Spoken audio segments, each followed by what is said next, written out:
سب سے بڑی خبر ہے آج وہ ایک تو یہ ہے کہ چیف جسٹس صاحب نے فل کورٹ اجلاس بلا لیا ہے. 3 خطوط آئے ہیں اب تک.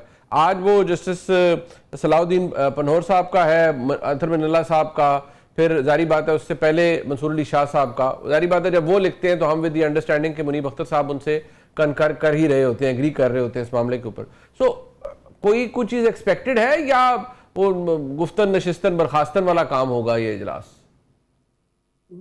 2 چیزیں ہوئی ہیں منیب بڑی انٹرسٹنگ. یہ تو خیر I think it's too little too late, لیکن پچھلے کوئی 36 گھنٹے بڑی اسلام آباد میں بڑی ٹینشن تھی, بڑے ایشوز بنے تھے. ہوا یہ جب سینٹ کا ڈرافٹ پاس ہوا تو اس کے اندر جو آپ نے دیکھا نا کل چینجز ہوئی, نیشنل اسمبلی نے اس میں چینجز کی. اگر وہ اسی صورت میں پاس ہو جاتا تو چیف جسٹس صاحب فرینکلی چیف جسٹس ہی نہ رہتے, بیکاز انہوں نے اوتھ اٹھایا ہوا تھا چیف جسٹس آف پاکستان کا. اور اگر سینٹ والا ڈرافٹ پاس ہو جاتا تو اس میں ایک chief justice of supreme court تھا اور ایک chief justice of constitutional court تھے. میری اطلاع یہ ہے کہ اس پہ پیغام بھجوا دیا گیا تھا چیف جسٹس صاحب کے چیمبر سے وایا دا ریلیونٹ لا آفیسر کہ اگر یہ امینڈمنٹس نہیں ہوں گی تو ہو سکتا ہے chief justice of Pakistan resign کر دیں, بیکاز وہ نیا اوتھ نہیں لیں گے. اور اگرچہ گورنمنٹ نے اس کو ایسے شو کیا کہ جیسے یہ کوئی ایرر ہے, ایرر آف ججمنٹ ہے, بس وہ ابہام کا ورڈ یوز کیا تھا لا منسٹر صاحب نے, بعد میں ابہام نہیں تھا. اس سائڈ پہ یہ کنونسنگ بلیف تھا کہ یہ شرارت کی گئی ہے. اچھا. اور اس شرارت کے پیچھے ایک فارمر چیف جسٹس کا نام لیا جا رہا تھا کہ جی انہوں نے ایڈوائز کیا ہے اور انہوں نے یہ گیم کی ہے. اب یہ obviously یہ میں رپورٹڈلی پرپورٹڈلی ایلیجڈلی تمام الفاظ استعمال کر رہا ہوں کہ کل کو کہیں جی آپ بتائیں, بیکاز بہت سینئر لوگوں نے میرے سے بات کی اور انہوں نے یہ چیز مجھے بتائی اور انہوں نے کہا کہ آپ دیکھیں گے یہ چینج ہوگا اور یہ نیشنل اسمبلی میں یہ ڈرافٹ آپ دیکھیں گے چینج ہوگا. اور پھر ہم نے وہ ڈرافٹ چینج ہوتے ہوئے دیکھا. اب ہو سکتا ہے کہ it might have left a bad test in the mouth, اور شاید چیف جسٹس صاحب اب یہ بھی سوچ رہے ہوں کہ میں تھوڑا سا گورنمنٹ کو دکھاؤں کہ چیف جسٹس آف پاکستان برحال چیف جسٹس آف پاکستان ہوتا ہے. لیکن آئی تھنک اب جو 27ویں امینڈمنٹ میں چیزیں ہو گئی ہیں اور سائن بھی کر دی ہیں صدر صاحب نے, تو اس کے بعد اب پیچھے رہ کچھ نہیں جاتا. So I think it's little bit too late والی بات ہے. اس میں کوئی ایسی چیز نہیں ہے. عمران شفقت صاحب, آپ بھی یہی سمجھتے ہیں کہ خطوط آتے رہیں گے ججز کے اوپر, وہ ظاہری بات ہے وہ کچھ ٹاس اینڈ ٹرن کرتے رہیں گے کہ بھئی یہ کیا ہو گیا ہے, انڈیپینڈنس آف جوڈیشری کمپرومائز ہو گئی ہے, لیکن جو کام ہونا تھا وہ ہو چکا ہے اب؟ میں آپ کی بات سے اتفاق ہی کر رہا ہوں, اور بظاہر جو ہے وہ آپشن ہے کوئی نہیں کہ ایک جو مجاز اتھارٹی ہے یا جو فورم ہے وہاں سے یہ ترمیم منظور ہو گئی ہے, اور اس کے بعد میرا نہیں خیال کہ اس میں کوئی مارجن باقی بچا ہے کہ یہ خط وغیرہ لکھ کے اور اپنے کنسرن شو کر کے. یہ ویسے بھی میرا خیال ہے کہ جوڈیشری کا اس طرح کا کام ہے بھی نہیں. اگر کرنا ہی تھا تو پھر بر وقت کر لیتے, جب اس میں ترمیم والے وقت پہ کر لیتے. تو میرا نہیں خیال کہ اس میں کوئی زیادہ بھی گنجائش ہے.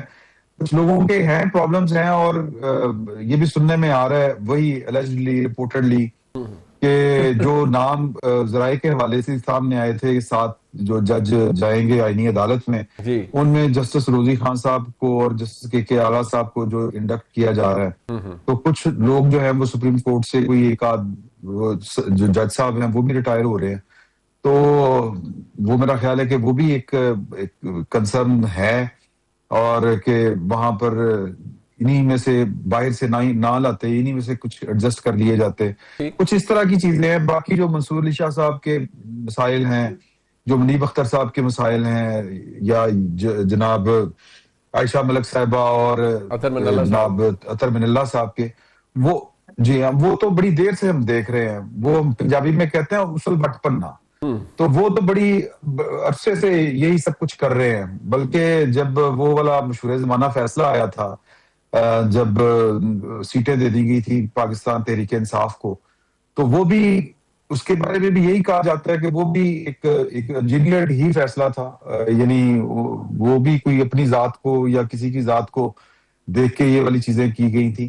پاکستان میں جو عدلیہ کا کردار ہے نا جی, وہ بڑی ایک چیکڈ ہسٹری ہے, اس میں کوئی شک والی بات نہیں ہے. کل اطہر من اللہ صاحب نے بھی جو خط لکھا تھا, اس میں بھی انہوں نے تسلیم کیا اور وہ بار بار تسلیم کرتے رہتے ہیں. لیکن خیر اب کیا گئی بات پہ حجت کرنا. تو یہ جو کچھ اس وقت ہو رہا ہے وہ جو کچھ 78 سال میں کیا گیا اس قوم کے ساتھ یا اپنے اپنے عہدوں سے کے ذریعے جو ناجائز کام ہوئے ہیں وہ اسی کے نتائج ہیں جو برآمد ہو رہے ہیں.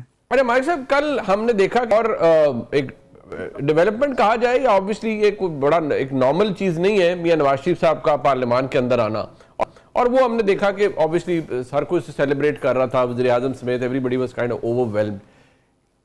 ایک بڑی تنقید کی جاتی رہی ہے کہ میاں صاحب نے بیک سیٹ لے لی ہے, وہ کوئی اونرشپ نہیں رکھتے بہت ساری چیزوں کی, یعنی only focused on Punjab government کے لیے ان کی صاحبزادی کی حکومت کیسے چل رہی ہے.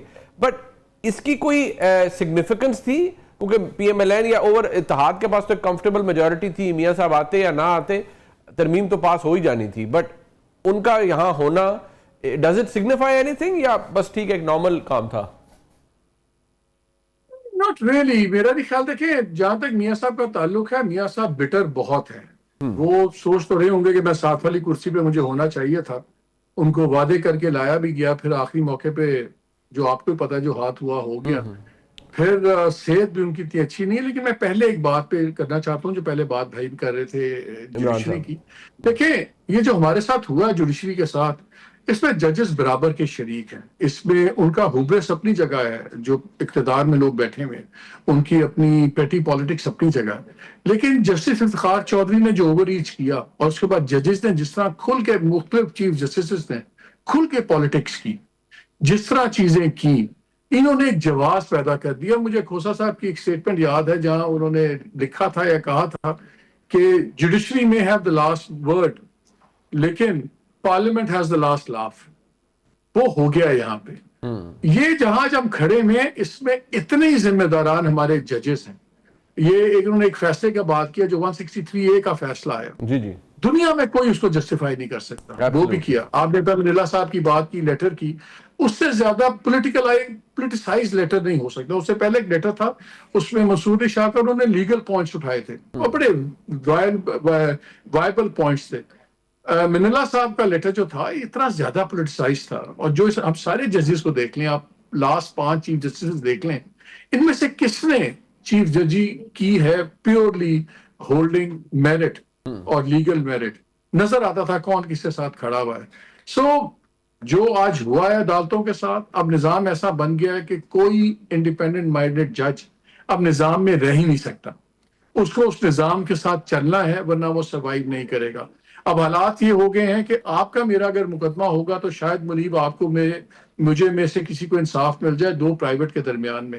لیکن جہاں کسی کا اختلاف ریاست کے ساتھ ہوگا, گورنمنٹ کے ساتھ, اس کو انصاف نہیں ملے گا. اب ہم جو ایگزیکٹو ہے اس کے رحم و کرم پہ ہیں. اب ایبسلیوٹ رول ہے ایگزیکٹو کا, میں اب کچھ نہیں کر سکتے. یہ بدقسمتی ہے, لیکن اس میں میں خالی پولیٹیشنز کو بلیم نہیں کرتا. میں اپنے سبسیکوینٹ جو ٹاپ ججز ہیں میں ان کو بھی اتنا ہی گلٹی سمجھتا ہوں کہ خود ان سے سنبھالا نہیں کیا. ان کا دماغ میں نشہ چڑھ گیا تھا ایک اوور ریچ کا. یہ سمجھتے تھے they are lording over the world. انہوں نے اپنی مرضی کو جاگیر سمجھ کے فیصلے کیے جن کو خود جسٹیفائی نہیں کر سکتے. اور اس کا نتیجہ کیا ہوا, اپنے ہاتھ تو کٹوائے, انہوں نے ہمارے ساتھ بھی کٹوا دیے. آج اس ملک میں نظام عدل جو ہے اب نہیں ہے. یہاں ایک سمپلنس, ایک فساد آف جسٹس ہے. اب صرف جسٹس ایک ہی ہے, جس کے پاس طاقت ہے اس کی سنی جائے گی. جو آپ اور میں عام آدمی ہیں, ہمیں اب ان کے رحم و کرم پہ جینا ہوگا. اور اس میں جتنے ہی پارلیمنٹیرین ذمہ دار ہیں ہمارے, یہ تو سمجھتے ہیں انہوں نے کبھی اپوزیشن میں نہیں آنا. یہ چاہے کہ پاور میں نہیں ہوں گے اسی وقت آپ کو جوڈیشری کی ضرورت پڑتی ہے. ان کی چیخیں تو اس وقت نکلیں گی, لیکن عام آدمی کی چیخیں اب روزانہ نکلیں گی. آج ایک تھانے دار جو پہلے ہی بڑا مضبوط تھا اب وہ بہت مضبوط ہو گیا. آج اینی بڈی جس کے پاس سرکاری نوکری کا کارڈ ہے وہ ایلیٹ ہے, اور آپ اور میں ہم کیڑے مکوڑے ہیں. یہ ہو گیا, اور اس میں یہ ججز اتنے ہی ذمہ دار ہیں جتنے کہ یہ پولیٹیشنز ہیں.